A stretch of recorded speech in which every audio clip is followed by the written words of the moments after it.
In this video, we're going to use one of the built-in topics in WordMaps to investigate a relatively large set of files of data. What you see here is the parent topic called conflict. I've selected this parent topic because it's one of the topics that has relatively many children. We can see that, for example, we have a child or a set of child names that are battle, invasion, war. In the case of the set that was investigated here, there were more than 1,300 examples of one of these three concepts being present in the material.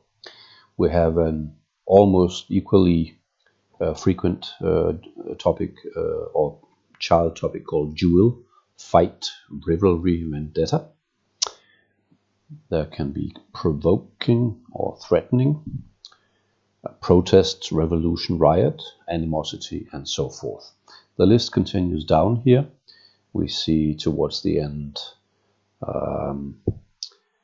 diversions.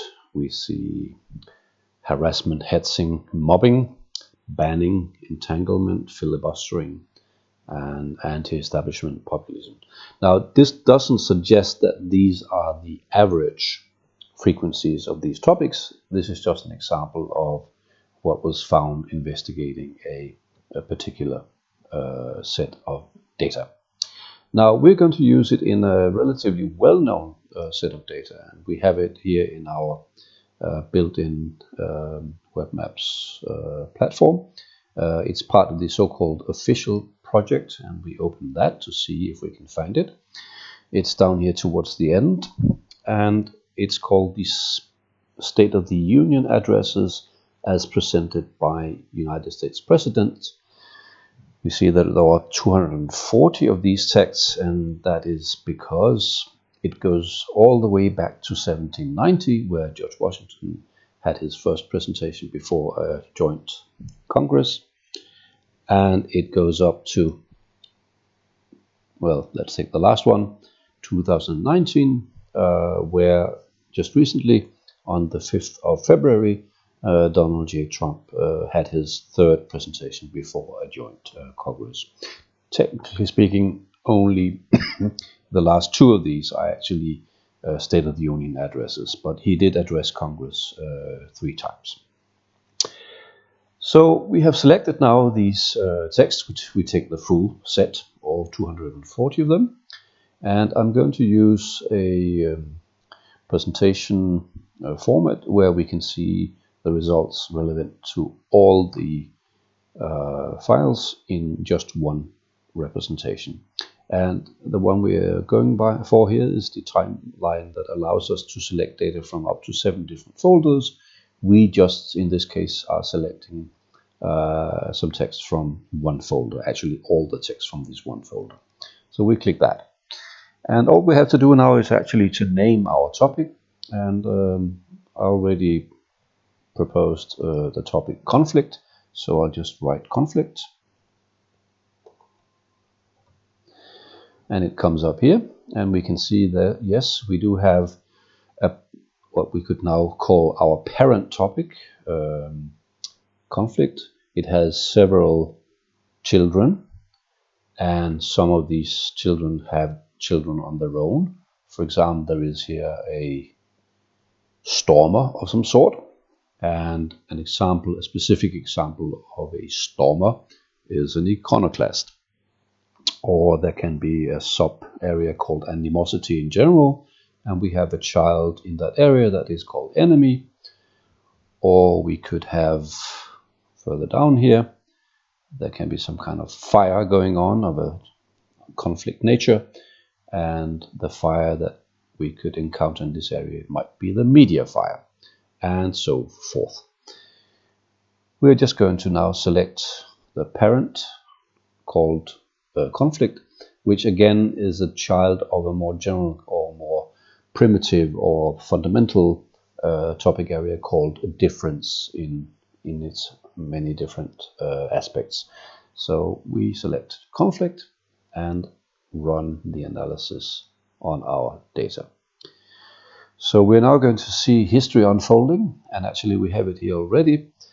Let me remind you that we had in 1790 George Washington, the first speech. This is his contribution here, and then it continues all the way up to Donald J. Trump in 2019.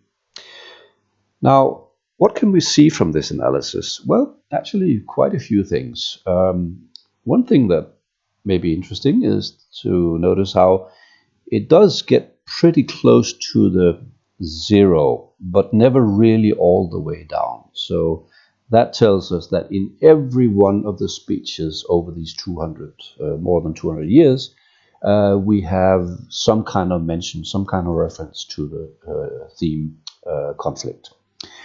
Another thing, of course, is that we see some points moving up, and I can tell you already that we can almost see the wars, the major global wars being presented here. For example, what we have here is this Second World War. We have here 9/11 in this area here. And actually you can conduct the detailed analysis in your own version of WordMaps and get more information about how history unfolds in this presentation here. One thing I would like to point out before concluding is notice how we actually see there is full transparency here. We see the words that are being used to form the graph up here. If for some reason you say, well, I don't really want to include object 2, which could be a word meaning some kind of protest or some kind of disagreement. So we're going to delete that one. Or actually what we do is we move it over here to the remove tokens, so we can see that it had been possible for us to include it, but we decided not to include it. You may also want to say, well, I don't want to have the word infringe, so I'm moving that also. And please watch the graph now, because I'm now going to submit to the program. Please now update our graph, not counting infringe and object 2. And it has to go back and find the material once again. And I hope you will agree that it did not make very much of a difference. You can again do this on your own, try it from your own WordMaps platform, but you will notice that making these small additions normally doesn't make any difference at all. The main picture stays the same.